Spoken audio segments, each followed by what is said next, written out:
Irmãos, abra comigo a palavra do Senhor, Apocalipse, capítulo de número 10.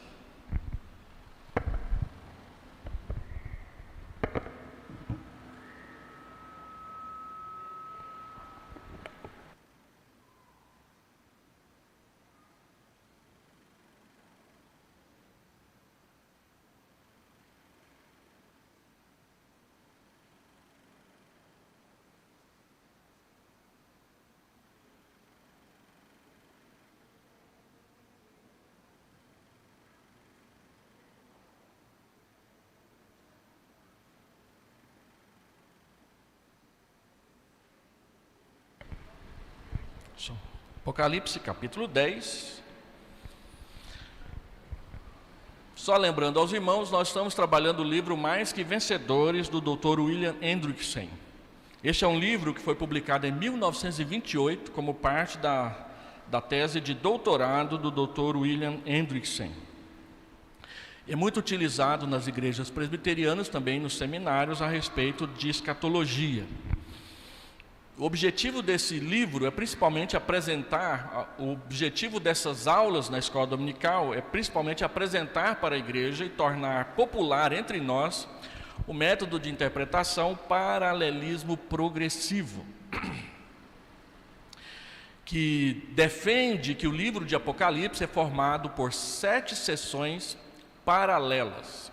Cada sessão trata da história da igreja no período chamado Últimos Dias, da primeira vinda de Jesus até a segunda vinda de Jesus, como um todo. O livro de Apocalipse não trata simplesmente do desenvolvimento histórico e que esses acontecimentos aqui profetizados, eles dizem respeito somente ao tempo do fim. Não. Que muito do que hoje em dia é ensinado como algo só para o fim, é algo que vem acontecendo na história da igreja desde o começo, mas que vai aumentando em intensidade até a época do fim. Então, da forma como William Hendrickson esboçou o livro do Apocalipse, nós temos 7 sessões paralelas, capítulo 1 a 3, 4 a 7, 8 a 11. Hoje nós vamos terminar a primeira sessão do livro, de 1 a 11, depois 12 a 14, 15 a 16, 17 a 19, 20 a 22. Essas 7 sessões são subdivididas em 2 maiores. Do capítulo 1 a 11 fala sobre as lutas da igreja e a perseguição. Do capítulo 12 até o 22 fala da grande vitória do Cordeiro e o seu povo. À medida em que nós vamos lendo o livro do Apocalipse, a ênfase vai caindo cada vez mais para o final. Então, por exemplo, o tema do juízo final, ele aparece pouco na primeira sessão, embora ele apareça 3 vezes, mas sempre apenas mencionado. A partir do capítulo 12, o tema do juízo final vai sendo apresentado cada vez de forma mais clara, a ponto de, no final, ele ser descrito passo a passo como vai acontecer. Então, quanto mais para o fim, mais perto do juízo final e da vida dentro da eternidade. Isso nos ajuda a quebrar vários ensinos equivocados a respeito do Apocalipse. Hoje nós vamos falar, por exemplo, sobre as 2 testemunhas, que é um dos temas mais interessantes do livro do Apocalipse, mas que também é um dos que há maior quantidade de erro de interpretação, porque tem pessoas que defendem que vão aparecer 2 pessoas, 2 grandes profetas por aí, vão fazer milagres e tudo mais, e vão ser mortos, e vão ser expostos em praça pública e tudo mais. Pelo método de interpretação do paralelismo progressivo, as 2 testemunhas não diz respeito a 2 pessoas, mas diz respeito ao testemunho da igreja em todo o período dos últimos dias, enfrentando perseguições, profetizando contra o pecado, sendo atacada e, por fim, haverá um período de derrota que terminará com o arrebatamento da igreja. Mas vamos tratar disso então, mostrando como isso funciona. Um outro gráfico que é interessante e importante você gravar é a descrição do céu a partir do capítulo 4, ou no capítulo 4. Até o final do capítulo 3, João se encontra na terra. A partir do capítulo 4, ele tem uma visão do céu, e aí nós temos a visão do trono e de tudo o que acontece ao redor do trono. No capítulo 4, nós gastamos uma palestra inteira para explicar isso. Basta você acessar o canal e repetir lá, ou adquirir o livro do William Hendrickson e ler. E mais um último alerta, não tem nada de novo no que nós estamos fazendo aqui. Praticamente eu estou lendo o livro do William Hendrickson para a igreja, fazendo observações aqui e ali, aumentando um pouquinho as explicações que ele traz, a fim de entendermos melhor. Mas basicamente o que eu estou fazendo é uma leitura. Então você está participando do clube de leitura do livro do Apocalipse aqui na igreja de Vila Nova. Se você não leu nenhum livro ano passado, você já leu a metade do livro do William Hendrickson, e nós vamos ler o resto dele até o final de fevereiro, se tudo der certo e eu não ficar falando demais, tá bom? Então, vamos lá. Hoje nós vamos falar então, tratar do capítulo 10 e 11. Nós estamos subdividindo alguns capítulos, porque são muito grandes e o pastor Hélio fala demais, então não precisa você ficar preocupado com isso. A ideia é que você entenda o melhor possível o método para mudar a sua forma de ver as últimas coisas, como estão acontecendo as últimas coisas. E eu começo então lendo um pedacinho do capítulo 10. Então vi outro anjo poderoso que descia dos céus. Ele estava envolto numa nuvem e havia um arco-íris acima de sua cabeça. Sua face era como o sol e suas pernas eram como colunas de fogo. Ele segurava um livrinho que estava aberto em sua mão, colocou o pé direito sobre o mar e o pé esquerdo sobre a terra, e deu um alto brado como o rugido de um leão. Quando ele bradou, os 7 trovões falaram. Logo que os 7 trovões falaram, eu estava prestes a escrever, mas ouvi uma voz dos céus que disse: cele o que disseram os 7 trovões, mas não o escreva. Então o anjo que eu tinha visto em pé sobre o mar e sobre a terra levantou a mão direita para o céu e jurou por aquele que vive para todo sempre, que criou os céus e tudo que neles há, a terra e tudo que nele há, e o mar e tudo que nele há, dizendo: não haverá mais demora. Mas nos dizem que o 7º anjo estiver para tocar sua trombeta, vai cumprir-se o mistério de Deus, como ele o anunciou aos seus servos, os profetas. Depois falou comigo mais uma vez a voz que eu tinha ouvido falar dos céus: vá, pegue o livro aberto que está na mão do anjo que se encontra em pé sobre o mar e sobre a terra. Assim me aproximei do anjo e lhe pedi que me desse o livrinho, e ele me disse: pegue-o e coma-o. Ele será amargo em seu estômago, mas em sua boca será doce como mel. Peguei o livrinho da mão do anjo e o comi. Ele me pareceu doce como mel em minha boca, mas ao comê-lo senti o meu estômago ficar amargo. Então me foi dito: é preciso que você profetize de novo acerca de muitos povos, nações, línguas e reis. Vamos orar. Pai, orienta a nossa caminhada na leitura e no estudo do livro do Apocalipse. Que essa leitura seja importante para a nossa formação, a fim de que possamos entender e praticar a palavra do Senhor como o Senhor quer, e não como os tempos estão tentando nos fazer entender. Dá-nos a sabedoria e a maturidade de conhecer, entender e praticar a palavra do Senhor em obediência e por amor a Ti. Em nome de Jesus pedimos essas bênçãos. Amém. Amém. Então, vamos lá.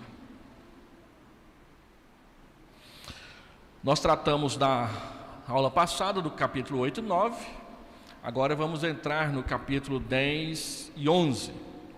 E nós vamos subdividir então esse capítulo em 4 partes. Do capítulo 10, do verso 1 a 11, nós temos o anjo com o livrinho.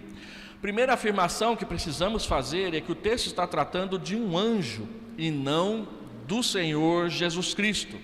Há momentos em que o texto fala de Jesus, mas há momentos em que fica claro que é um anjo.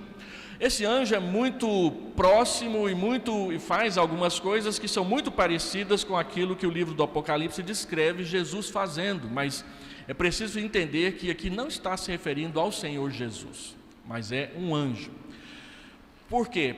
Porque esse anjo não aceita receber adoração, porque fica claro que ele está servindo ao Senhor Jesus Cristo. Sempre que a Bíblia chama Jesus de anjo, é sempre o anjo e não um anjo. E quando a Bíblia se refere a Jesus como anjo, geralmente, em quase todos os episódios, ele aceita ser adorado. Um anjo comum não aceita ser adorado. O próprio João, aqui no livro do Apocalipse, quis adorar um anjo lá no começo, e o anjo disse: faz isso não, eu sou o seu conservo. Então, quando é um anjo, ele não aceita adoração. Quando é o Senhor Jesus Cristo chamado de anjo, ele aceita ser adorado. Agora, esse anjo, ele é poderoso, ele é bem grandão, né? Ele vem com as nuvens, ele põe um pé sobre a terra, ele põe o outro pé sobre o mar, e ele vem com a tarefa de anunciar a terceira e a última voz antes do juízo final. Ele surge segurando na mão um livrinho, e ele está descendo do céu com os seus pés como pilares de fogo, conforme a descrição do texto aí. Sua face brilha como o sol, está envolto numa nuvem. Essa nuvem tem um arco, que a gente chama de arco da aliança, mas a tradução da Nova Versão Internacional anuiu a ideia de arco-íris. E tudo isso é simbólico. O simbolismo mostra claramente que esse anjo está intimamente associado com o Senhor Jesus. Da sua descrição é muito parecida com a descrição de Jesus no capítulo 1, mas, como eu disse, não é ele. E esse anjo traz nessa descrição que está aqui a santidade de Deus, simbolizada pela face do seu anjo. O seu julgamento é mostrado pelo fato de que ele vem com as nuvens. Quando a Bíblia refere-se Deus vindo com as nuvens, é uma menção de que ele vem para julgar. E a graça também está envolvida, porque sempre que a Bíblia fala de um arco nas nuvens, remete para Noé e a aliança que Deus fez com Noé, prometendo que ele iria proteger e não destruir mais a terra por meio de um dilúvio. Sempre que a gente olha para o céu e vê o arco, depois de um momento chuvoso, é para a gente lembrar que Deus tem uma aliança conosco, e isso remete diretamente para a graça e a misericórdia de Deus para conosco. Deus preservou Noé e a sua família, Deus nos preservará no dia do seu juízo, na sua presença. E aí aparece mais um detalhe novo. Na hora que você acha que o anjo vem e está terminando, aí aparecem 7 trovões. E esses trovões são vozes que estão falando. Mas quando João começa a escrever o que os trovões estão dizendo, o anjo diz: não escreva, deixa isso guardado no secreto.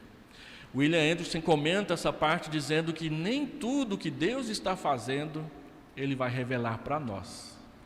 E ele alerta: sempre que a gente pensa no futuro, é importante a gente ter prudência e cuidado, porque esses trovões aqui mostram que coisas estão acontecendo, Deus está fazendo coisas, e Ele não vai dizer para a gente o que é, como é, quando que é e aonde que isso vai chegar.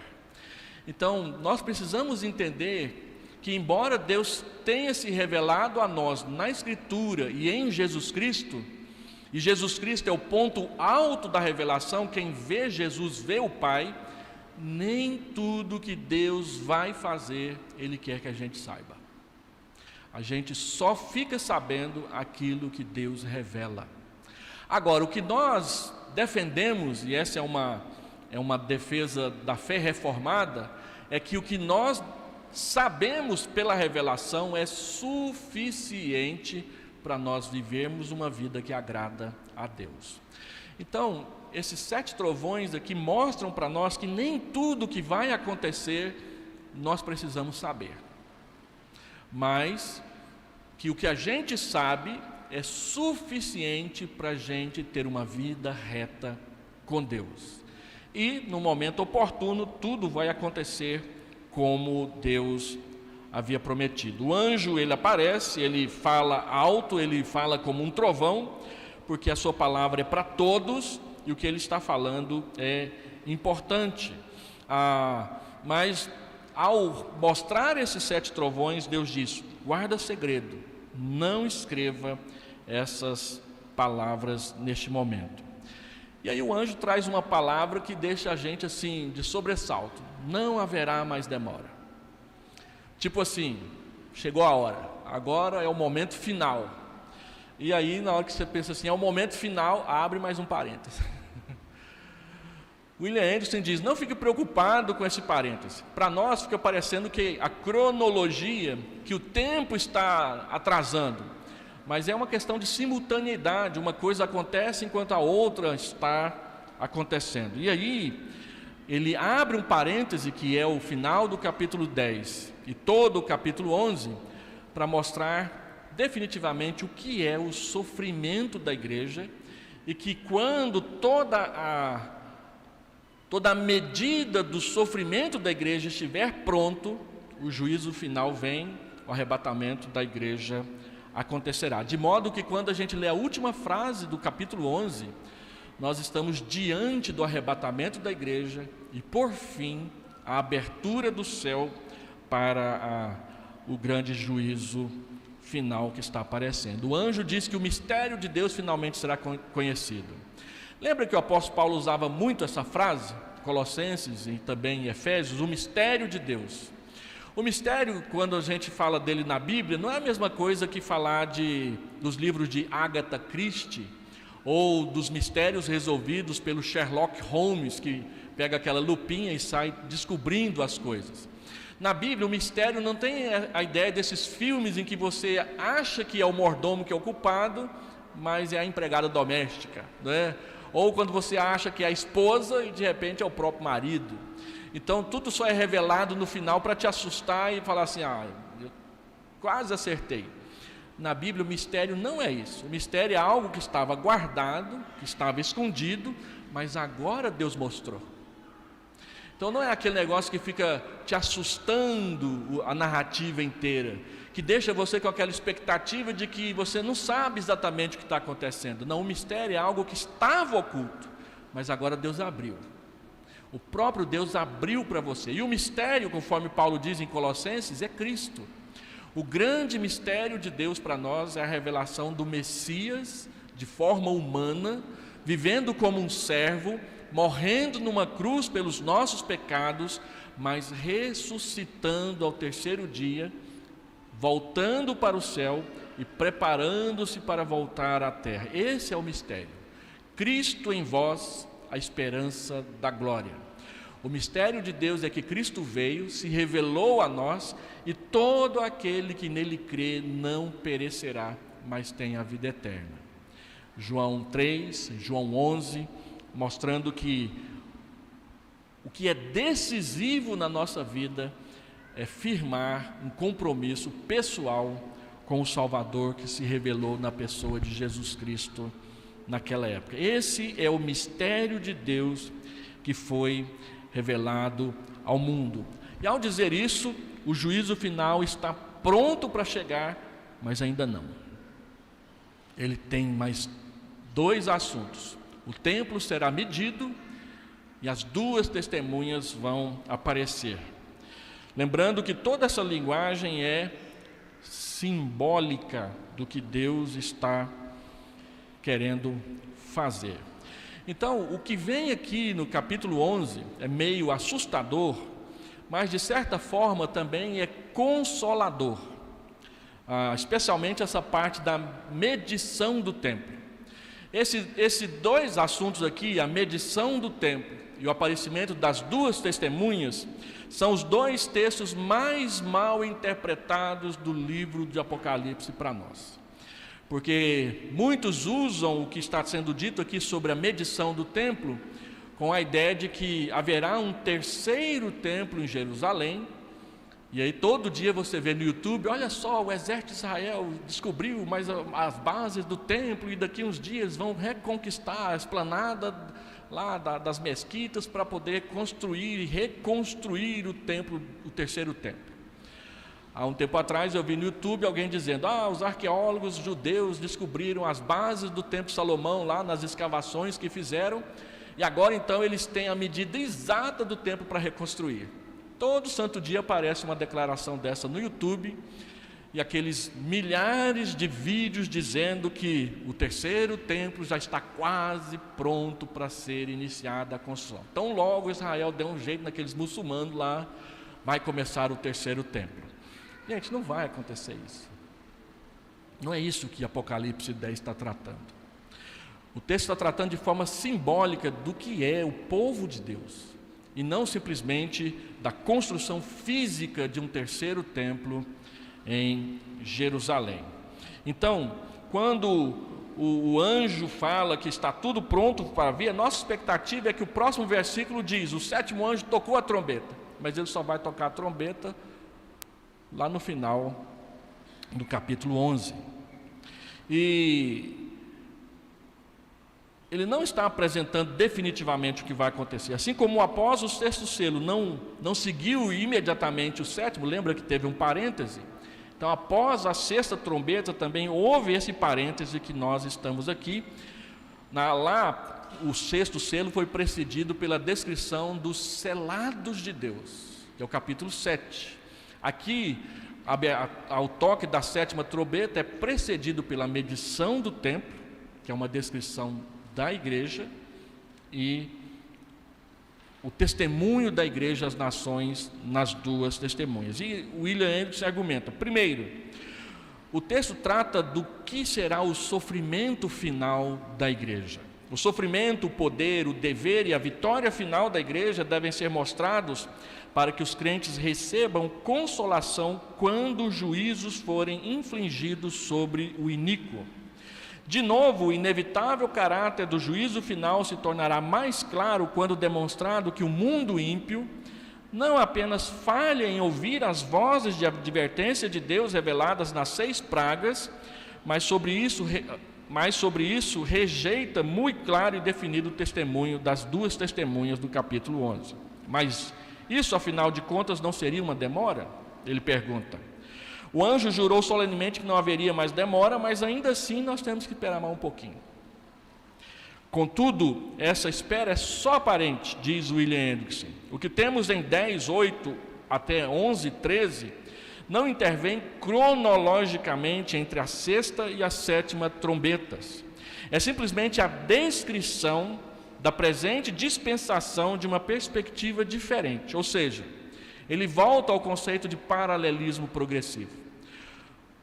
A medição do templo e o aparecimento das 2 testemunhas não diz respeito a 2 eventos históricos e físicos, mas são 2 eventos descritivos simbolicamente de como que a igreja vive e testemunha em todo o período entre a primeira e a segunda vinda de Cristo. E aí ele então trata do livro, da medição e das 2 testemunhas. Primeiro, o livro. O livro, ele é doce na boca, mas é amargo no estômago. Então, William Hendrickson diz que isso trata da doçura do evangelho, quando ele é pregado, e do amargor da perseguição após a pregação. Durante todo o período da história da igreja, a igreja pregou o evangelho que é doce aos ouvidos. É um Deus bom, que perdoa, que salva, que livra do inferno e da condenação. Mas que ao receber esse livro e começar essa palavra e começar a viver nela e testemunhar dela, você experimenta o amargor do testemunho e das pessoas que rejeitam o evangelho através da perseguição. Então, a doçura do livro na sua boca é a doçura do evangelho que você recebeu, que de fato muda a nossa vida e é agradável. Ouvir a promessa do evangelho é muito agradável e fácil até. Agora, entrar na dinâmica do evangelho é que é o complicado. E aí o amargor representa todas as dificuldades que nós vivemos com o evangelho e a perseguição que isso traz para a vida daqueles que pregam e honram o Evangelho. Ele está retomando a linguagem daqueles que foram martirizados por causa da palavra. A igreja sempre sofreu perseguição, oposição e adversidades por causa da pregação da palavra. Então ele diz: pega o livro e coma, receba o Evangelho. O Salmo 119, 103 deixa bem claro o que isso significa. O rolo é a palavra de Deus, seu Evangelho, em que o mistério da salvação é apresentado. E esse Evangelho em si mesmo glorioso e doce na sua proclamação, mas é no estômago que ele se torna amargo. O apóstolo deve não somente entender e digerir a mensagem do Evangelho, ele precisa experimentar tanto a sua doçura quanto o seu sofrimento. O tomar a cruz, o que é a porção daqueles que fielmente o proclamam. Porventura não estava João no exílio na ilha de Pátimos? Então o que William Henry diz é que a doçura é quando você recebe o Evangelho, mas o amargor é aquilo que Jesus Cristo disse: se alguém quer vir após mim, a si mesmo se negue, toma a sua cruz e siga-me. E isso não é simplesmente uma descrição, é uma demonstração de que a vivência do Evangelho por si só não será muito simples. E Paulo vai dizer em Timóteo: olha, se alguém quer viver piedosamente, será perseguido. Nós muitas vezes prometemos que seus problemas terminam ao receber o Evangelho. Olha a mentira evangélica que a gente conta para as pessoas. Às vezes piora, viu, gente? Porque você vai ter que negar certas coisas pecaminosas que antes você gostava. Isso não é fácil. Então, o que a Bíblia nos orienta a fazer é ser realistas. Existe o lado positivo do Evangelho: o perdão, a graça, a capacitação, o poder, o testemunho. Mas existe o lado negativo: a perseguição, a adversidade, a tribulação por querer obedecer a Deus fielmente. O Evangelho é doce e ele é amargo ao mesmo tempo na mesma pessoa, tá certo? Tem muitas bênçãos gloriosas que você pode contar uma após outras. Conta as bênçãos, dize quantas são, e verá surpreso quanto Deus já fez. Mas haverá dias de trevas, haverá dias de luto, haverá dias de dor, haverá adversidade, haverá oposição a que você viva o Evangelho conforme Deus prometeu. Então, essa história do livrinho é simplesmente uma volta para mostrar que nesse tempo em que nós estamos vivendo, nós experimentamos o bom do Evangelho, mas experimentamos também o negativo, a reação ao Evangelho, que muitas vezes para nós ela é amarga. E essa é uma experiência repetida, porque lá no livro de Ezequiel ela também foi mencionada para aquele profeta, de que o livro é gostoso na boca, mas amargo no estômago. Então, William Anderson diz que o próprio sofrimento por causa de Cristo habilita os crentes a perseverar na proclamação da palavra. Por essa razão, mensageiros celestes asseguram o apóstolo de que ele deve profetizar de novo quanto aos muitos povos e nações e línguas e reis.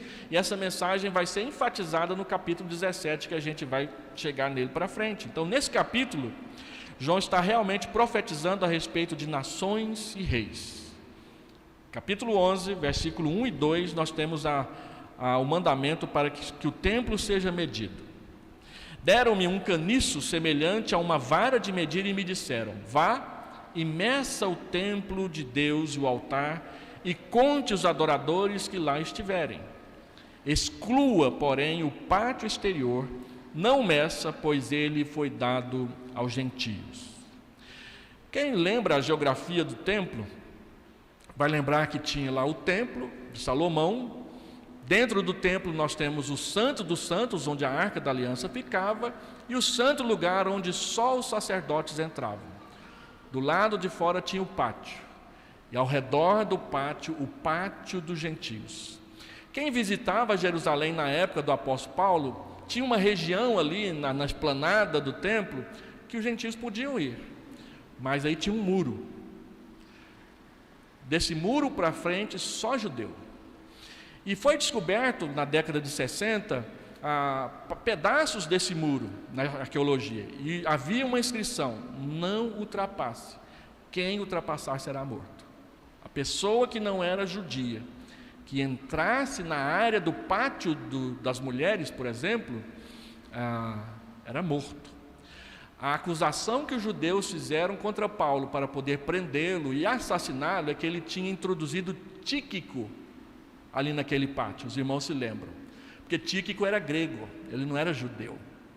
Então eles disseram: ele tem que morrer porque ele colocou um gentio dentro do templo. O que é que nós temos aqui? Quando diz que o templo será medido e contado todos os adoradores, ele diz: olha, conte quem estiver lá dentro, mas de fora não conte, porque é dos gentios. O que o William Hendricks interpreta aqui é que ele está falando da igreja. A igreja vai ser medida, assim como no capítulo 7 o selo foi colocado na fronte de cada eleito. Agora ele está repetindo a mensagem de um jeito diferente. Aqueles que adoram a Deus como templo, esses estão separados, conta-os. Mas aqueles que não adoram a Deus verdadeiramente, deixa de fora. Essa área foi entregue aos gentios. E aí ele descreve o templo de Jerusalém e diz que Jerusalém será pisada pelos gentios até a volta do Cordeiro. E é o que está acontecendo hoje. Jerusalém está sendo pisada pelos gentios, inclusive os judeus que rejeitam a Cristo. O Estado de Israel, como nação e enquanto nação, rejeita Jesus. Nós estamos vendo aí esse conflito entre Israel, Hamas e os terroristas que lá estão, e ficamos condoídos com Israel por causa da justiça. Aquela é uma guerra injusta, é uma guerra mentirosa, é uma narrativa anti-Israel e anticristã. Agora, em nenhum momento nós cremos que nós devemos apoiar Israel, porque Israel é o queridinho de Deus, como era no Antigo Testamento, porque não é. Nós não podemos esquecer que Israel rejeitou o Evangelho, e que serão salvos somente os israelitas que entregarem a sua vida a Jesus. Já era assim lá na Bíblia. Paulo trata disso no capítulo 9, 10 e 11 de Romanos, dizendo que é o Israel segundo a eleição que será salvo, não o Israel nacional, que tem ali uma região geográfica que você pode identificar e visitar. Não é a nação de Israel que será salva, é o povo de Israel, entre aspas, que será salvo. E quem é o povo de Israel? Os eleitos de Deus. Paulo diz em Gálatas capítulo 2 que a igreja é o Israel de Deus. E aí, por causa da fé de Abraão, que creu em Deus, isso lhe foi imputado para a justiça, todo e qualquer pessoa que crê em Deus, como Abraão creu, será salvo, dentro do projeto eletivo do Senhor. Nós nos solidarizamos com Israel porque a briga de Israel ali no Oriente Médio é uma briga justa. E é a única nação democrática no meio de um monte de gente governada por regime totalitarista e anti-Deus. É por isso que nós nos solidarizamos com Israel. Mas Israel não é povo de Deus. Então, quando nós lemos no livro de Apocalipse essa mensagem ela tem que ser aplicada à igreja e não à nação de Israel que existe na Palestina. O templo que está sendo medido aqui é o templo de Deus. No Novo Testamento, quem é o templo de Deus? A igreja. Paulo diz isso com todas as letras em Efésios capítulo 2, que a igreja é o santuário de Deus. E a palavra que é traduzida por santuário ali em Efésios é a palavra naon, que a Septuaginta, a tradução grega do Antigo Testamento, aplica essa mesma palavra quando aparece a expressão Santo dos Santos. Então, o Santo dos Santos, o local onde a Arca da Aliança era colocado, é a igreja. Porque o local onde a Arca da Aliança era colocado simbolizava a presença de Deus no meio do seu povo. Se nós somos o Santo dos Santos, a presença de Deus se mostra em nós, através de nós. Então nós precisamos fazer esse exercício de interpretação do que diz respeito ao quem é o Israel de Deus. O Israel de Deus não é a nação de Israel que existe na Palestina. O Israel de Deus é a igreja de Deus espalhada na face da terra, que também tem israelita no meio dela, porque também tem muito judeu entregando a vida para Jesus, mas não todos, não a nação. Quando você visita Israel e você diz que é um pastor, você tem que assinar uma declaração dizendo que não vai evangelizar ninguém, porque se você for pego evangelizando um judeu, você pode ser mandado embora do país sumariamente. Reverendo Mauro Meister, quando foi estudar lá, fazer o seu doutorado em literatura hebraica, ele teve que assinar esse compromisso, de que ele estava proibido, no tempo em que ele estava morando lá, ele morou lá uns 3, 4 meses, ele não podia evangelizar nenhum judeu, senão ele seria expulso do país. Essa é a nação de Israel. Então, muito cuidado quando você vê no YouTube, na televisão, pessoas dizem: nós temos que apoiar Israel porque é povo de Deus. Não é. O povo de Deus é a igreja. Então, nós apoiamos Israel por questões políticas, por questões de justiça, por questões de ideologias de liberdade, mas não porque eles são povo de Deus. O povo de Deus é a igreja. É isso que nós precisamos entender, e é isso que ele deixa claro aqui nessa interpretação. Então, voltando para cá, em segundo lugar, então, nós temos a medição do templo. Ao medir o templo, Deus separa assim o santo do profano, aqueles que são de Deus e aqueles que não são de Deus. Quando nós lemos algumas parábolas do Novo Testamento, a Bíblia diz que a igreja é formada por trigo e joio. Existe a igreja militante, a igreja que está aqui andando na terra, pregando o evangelho, experimentando o poder de Deus, experimentando a adversidade, experimentando a oposição ao evangelho. Essa é a igreja militante. Mas também existe a igreja triunfante, aquela que já está na presença de Deus, porque já morreram e já descansaram no Senhor. E existe a igreja visível e a igreja invisível. A igreja visível é a igreja que nós vemos, essa que você passa o olho e vê, que tem templo, que tem CEP, que tem endereço, que tem gente. Mas tem a igreja invisível, que é a igreja que só Deus vê. E a igreja visível, ela é formada por gente que é eleita e por gente que não é eleita. Por gente que frequenta a igreja por simples conveniência, porque é bom para o seu negócio, porque dá a noção de pertencer a um grupo, e trata a igreja mais ou menos como um clube que cobra uma mensalidade. Quando eu era criança pequena, nós éramos sócios do Ipiranga Atlético Clube, um time que na década de 50 foi famoso lá em Anápolis, que nem existe mais, e a propriedade hoje é aqueles paintball lá que os caras ficam atirando um no outro. Mas a gente foi muito lá naquele clube, e tinha mês que meus pais não pagavam a mensalidade, e a gente chegava para entrar: não, a mensalidade está atrasada, você não pode entrar não. Então tem gente que trata a igreja assim: o meu dízimo é a minha mensalidade. Então, enquanto eu estiver pagando o dízimo, eu tenho direito de falar o que eu quiser, de fazer o que eu quiser, de andar do jeito que eu quiser na igreja de Deus. E não é bem assim. Algumas pessoas frequentam a igreja por uma questão de solidão. Algumas pessoas frequentam a igreja por uma questão de ter um lugar para ir. Mas a palavra de Deus diz que nós devemos frequentar a igreja porque amamos Jesus e o seu povo, porque nós andamos com Deus, porque nós queremos servi-lo cada dia. Então a igreja visível é formada por gente que é crente e por gente que é membro de igreja. Às vezes as pessoas perguntam assim: o senhor crê em possessão demoníaca? Eu creio. O senhor crê que um crente pode ser possesso? Eu não creio que um crente possa ser possesso, mas eu tenho certeza que tem muito membro de igreja que pode, porque não entregou sua vida para Jesus ainda, o pastor. Então ele diz: meça o templo, separa aqueles que são de Deus. A mesma coisa que aconteceu no capítulo 7, colocando o selo na testa de cada um que pertencia a Deus. Então, medir o templo é mostrar quais são, ou qual o número dos eleitos. E deixar o resto são aqueles que frequentam a igreja, mas não estão comprometidos com o Evangelho. Isso pode acontecer no meio da igreja de Deus. Deus separará o santo do profano. E é muito claro, como nós já dissemos, que Ele está tratando da igreja como povo de Deus. Como eu já tratei disso,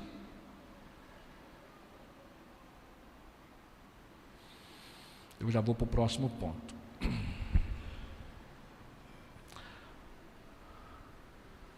Aqui ele tem a argumentação a respeito de por que medir o templo é a igreja de Deus. Primeiro, porque o santuário de Deus no Novo Testamento é a igreja. O santuário de Deus, segundo ele descreve aqui, é o altar e aqueles que ali adoram. Então, aqueles que adoram a Deus. Membros de igreja, mas infiéis, devem ser rejeitados, que é o do pátio dos gentios. Os verdadeiros crentes são selados, capítulo 7, e são medidos, capítulo 11, verso 1 e 2.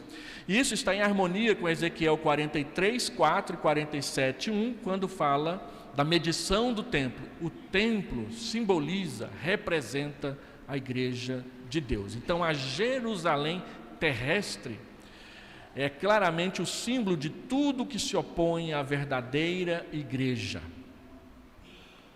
Israel, como nação, se opõe à igreja. É disso que ele está tratando aqui. Então ele vai tratar, em terceiro lugar, das duas testemunhas. As duas testemunhas não são duas pessoas que aparecerão fazendo sinais e prodígios como Moisés fez, como Elias fez. Durante muito tempo eu pensei que era assim. E ficava pensando, puxa vida, eu queria estar lá para ver esses caras poderosos andando na terra. O ministério profético vai ser restaurado e vai ser uma bênção. Mas a descrição das duas testemunhas aqui é trágica. Eles testemunham com poder, eles fazem sinais e prodígios e o mundo os odeia por isso. E o que o mundo faz? Mata. Então, como é apenas um símbolo e não literalmente, o que isso quer dizer? William Hendrickson diz que as duas testemunhas é a igreja e a sua obra missionária. O testemunho e a oposição que ela enfrenta por causa do testemunho. Durante toda a história da igreja foi assim. A igreja pregou com poder, a igreja testemunhou o evangelho, houve milagres na igreja, ainda hoje há. Você pega alguns relatos do reverendo Ronaldo Lidório, do tempo que ele foi missionário na África, e fica de boca aberta.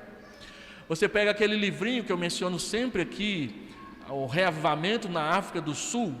Pega mesmo, gente, lê aquele livro, você vai ver a quantidade de milagres que Deus fez lá em Mapumulo, em 1966 e os anos posteriores, reavivando aquela região. Milagres assim de você ficar de boca aberta e com o cabelo do braço arrepiado. A gente presencia alguns milagres aqui e ali. Eu fui no seminário, eu tinha um colega que a esposa dele disse, olha, eu fui numa dessas conferências pentecostais aqui em Goiânia.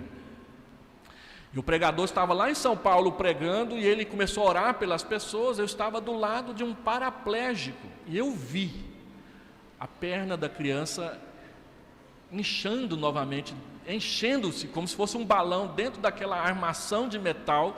E eu ajudei a tirar aquela armação de metal dela e ela voltou a andar depois da oração do cara lá em São Paulo. Então nós não somos contra e não descremos das ações miraculosas e poderosas de Deus no nosso meio. Nós só não dizemos que elas acontecem todo o tempo, toda noite, cada vez que alguém ora. Eu fui num culto uma vez em que o pregador, andando de muleta, ele disse, olha, Deus fez vários milagres através de mim, e Ele só fez porque eu estava lá. Então o milagre é a pessoa, né? Ele andando de muleta fazendo milagre para os outros.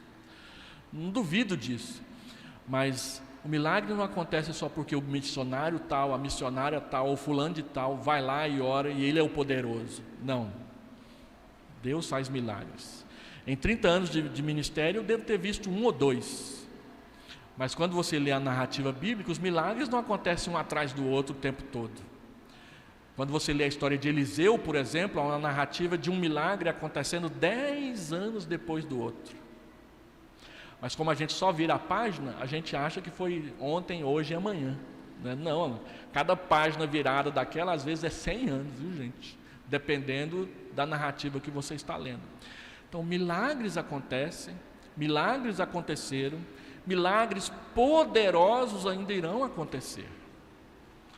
Porque no decorrer da pregação do Evangelho, muitas vezes isso acontecerá. Jesus diz isso em Marcos 16. Só não acontece do jeito que os pentecostais querem e do jeito que eles fazem.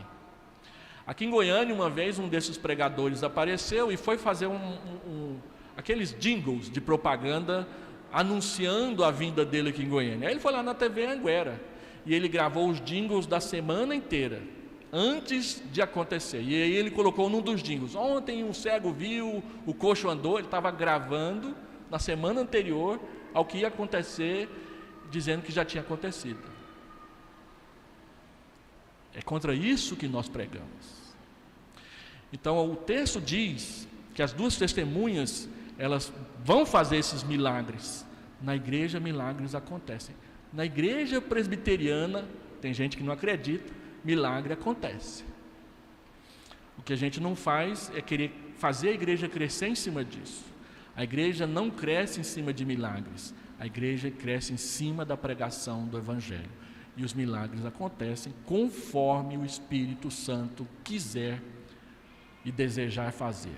Pode ser que ele te use, pode ser que ele não te use. Mas isso não quer dizer que nós queremos menos, porque a gente é mais realista. Então, as duas testemunhas é o testemunho da igreja. Durante toda a era do Evangelho, haverá momentos de poder, haverá momentos de vitória, mas haverá também oposição. Como o livro está caminhando cada vez mais para o final, nós cremos que no final a perseguição, a oposição vai ser maior. E haverá sim um momento em que o mundo lá fora vai festejar a derrota da igreja.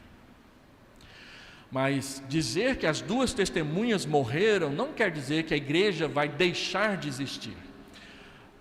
Quer dizer que ela vai deixar de ter influência, que ela não mais terá voz. E à medida em que os séculos vão passando e a gente estuda a história, a gente vê o quanto que a influência e o poder da igreja vem diminuindo. De modo que hoje em dia, quando você fala em igreja, nos círculos acadêmicos, é motivo de gozação, de piada, de desdém. Mas houve um tempo em que a teologia era a principal das matérias ensinadas nas escolas. Aí ela vê caindo, jogando a igreja para o canto. E hoje a gente vê o quanto que em países totalitários há uma gana por limitar a influência da igreja. E o Brasil não é diferente nesses governos aí da esquerda. Engana-se quem acha que o PT e a sua turma não é contra a igreja. É. E todo dia tem uma notícia nova de alguma lei que é aprovada, que aperta, que empurra, que chega a igreja mais para o canto da parede. Enquanto nós tivermos governos de esquerda que seguem a cartilha do marxismo, será assim. Porque o marxismo é materialista, não crê num Deus criador. E só isso já serve de base para você tomar cuidado quando você se envolve com ideologias de esquerda. Isso não quer dizer que o pastor está aqui só metendo o pau na turma do lado de lá. Isso quer dizer que a gente precisa interpretar o nosso mundo político não por ideologias que eu tenho preferência, mas pelas escrituras sagradas. Isso é um fato. Onde tem governo marxista, há totalitarismo. E onde há totalitarismo, a igreja não sobrevive, porque a igreja prega a liberdade. Os países do Ocidente que pregam a liberdade e hoje desdém da liberdade, se esquecem que foi o protestantismo e a pregação do Evangelho que lhes trouxe essa liberdade. Porque a gente sempre pregou a liberdade de expressão, que hoje no Brasil é um artigo de luxo só para uma determinada ala. Porque se você estiver do outro lado, você é taxado de extremo e de defensor e propalador de fake news. Mas isso é motivo para a gente conversar quando a gente estiver mais perto da eleição que está chegando por aí. Tá certo? As duas testemunhas é a igreja sua obra missionária e o seu testemunho. Haverá um tempo em que o mundo vai festejar a vitória da igreja. Quando você lê esse parágrafo das duas testemunhas, você fica triste, porque ao final elas morrem. E o que é pior, não podem ser sepultadas, ou seja, a igreja é inutilizada no seu testemunho e você não pode tirá-la da jogada. E aí o texto diz que o mundo festeja. As duas testemunhas faziam milagres, libertavam as pessoas, agiam com poder. Isso irritou o mundo pagão. Eles mataram as duas testemunhas e fizeram festa depois disso. E aí acontece uma coisa inesperada. Elas voltam a respirar, se levantam e Deus diz: vem para cá. E esse vem para cá é uma antecipação do arrebatamento.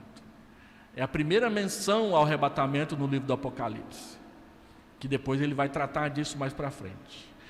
E aí todo mundo fica com o olho arregalado, porque aquelas duas pessoas que eles mataram agora se levantam e sobe diante dos olhos deles.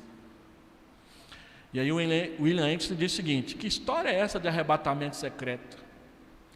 Que história é essa daquela música que todo mundo canta? O rei está voltando, o rei está voltando. Avião sem seus pilotos correm para a destruição. Não tem arrebatamento secreto não, gente. A Bíblia diz que um vai ser tomado e o outro vai ficar, mas não diz que isso vai ser na escuridão da noite. Não, vai ser diante dos olhos do mundo, que com os olhos arregalados vai falar: ixi, deu ruim.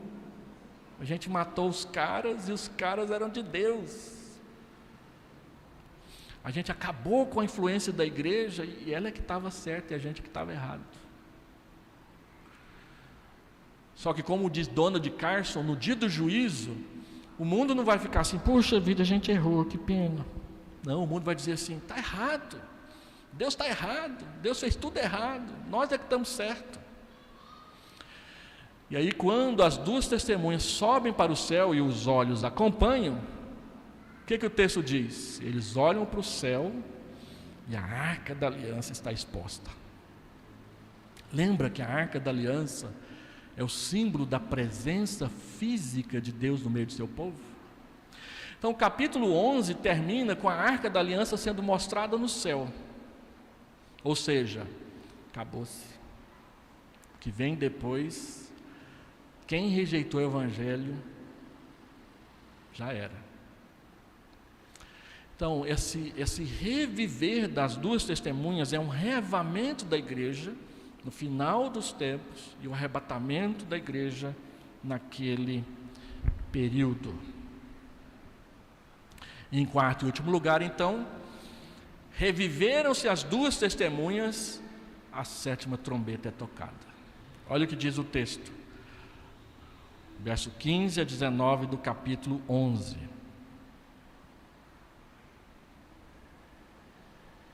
O sétimo anjo tocou a sua trombeta. Olha aqui, verso 13. Naquela mesma hora houve um forte terremoto, quando as duas testemunhas subiram para o céu. 1/10 da cidade ruiu, 7.000 pessoas foram mortas nos terremotos. Os sobreviventes ficaram aterrorizados e deram glória ao Deus dos céus. Dar glória a Deus não quer dizer que se converteram. Nabucodonosor deu glória a Deus quando viu Samuel livre da cova do leão, mas ele não se converteu. Então, eles deram glória a Deus porque disse: olha o que Deus fez, e a gente está contra. Aí vem o versículo 15. O segundo ai passou, o terceiro ai virá em breve. O sétimo anjo, lembra que tem uma águia falando ai, ai, ai? O terceiro ai é a sétima trombeta.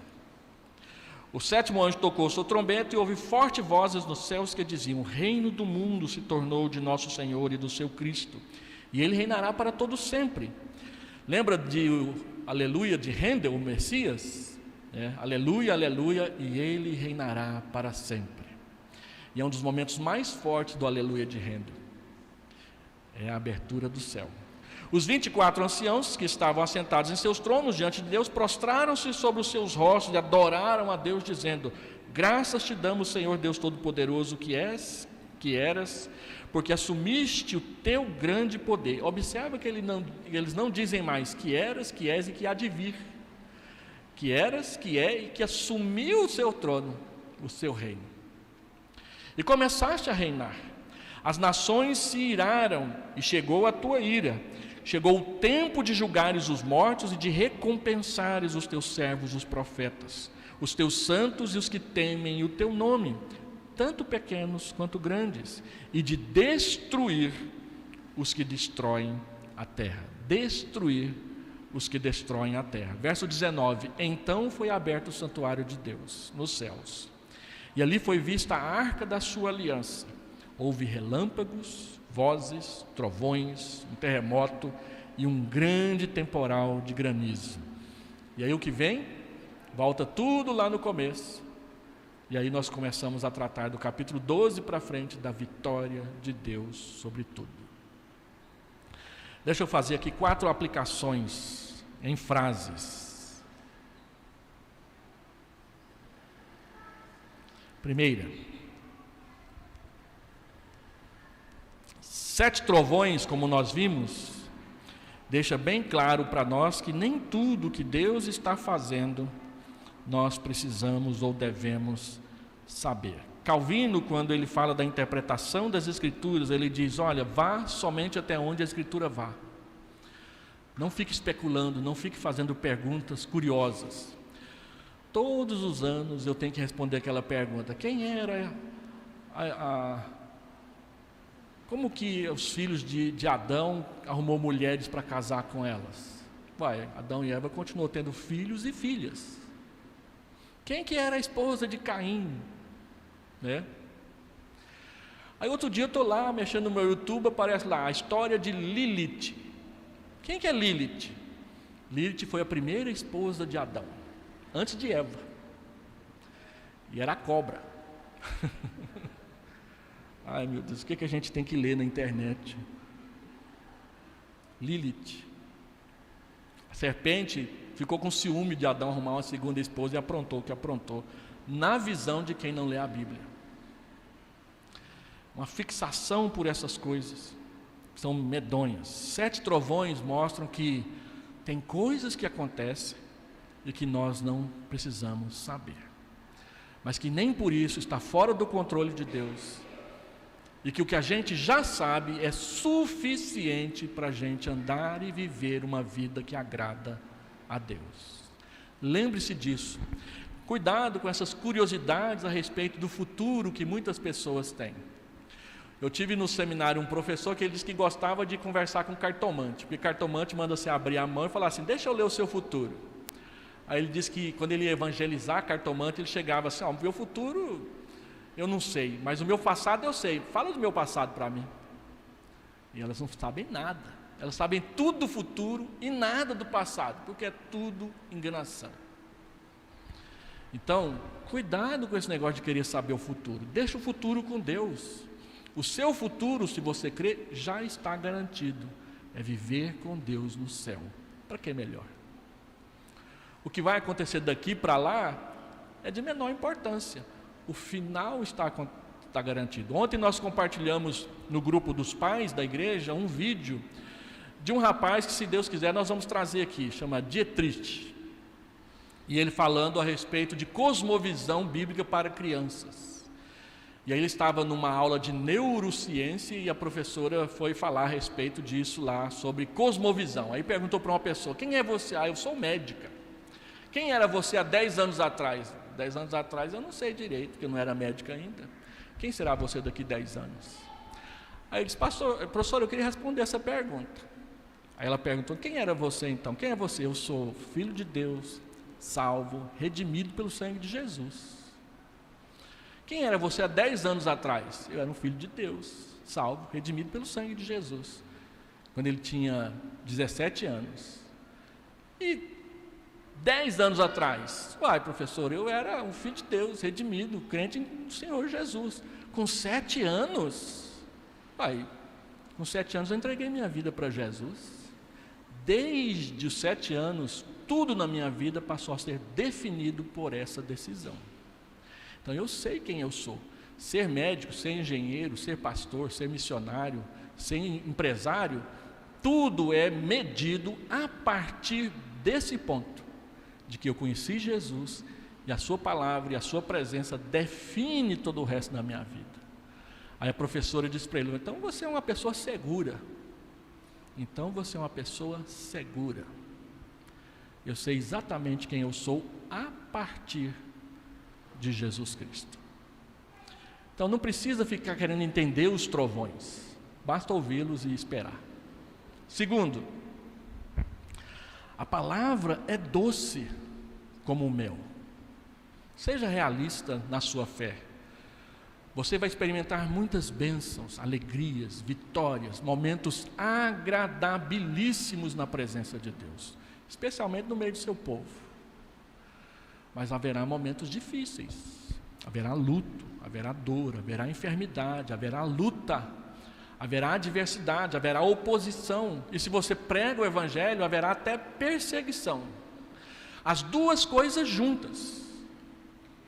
Paulo então diz que a nossa leve e momentânea tribulação não dá para comparar com todo o resto que vem pela eternidade. Tudo que a gente sofre na terra é muito pequeno perto da grandiosidade do céu. Meça a sua vida pela realidade do céu, hoje já agindo na sua vida. Terceiro, as duas testemunhas não são duas pessoas, mas é o testemunho permanente da igreja no mundo. Aceite e enfrente a sua vocação. Qual que é a vocação da Igreja Presbiteriana de Vila Nova? Ser testemunha de Jesus na terra enquanto existir. Essa é a nossa vocação. Enquanto a gente faz isso, a gente constrói, a gente reforma, a gente faz encontro de casais, a gente ensina as crianças, a gente batiza, a gente ensina, a gente planta a igreja nova para a glória de Deus. Essa é a nossa vocação.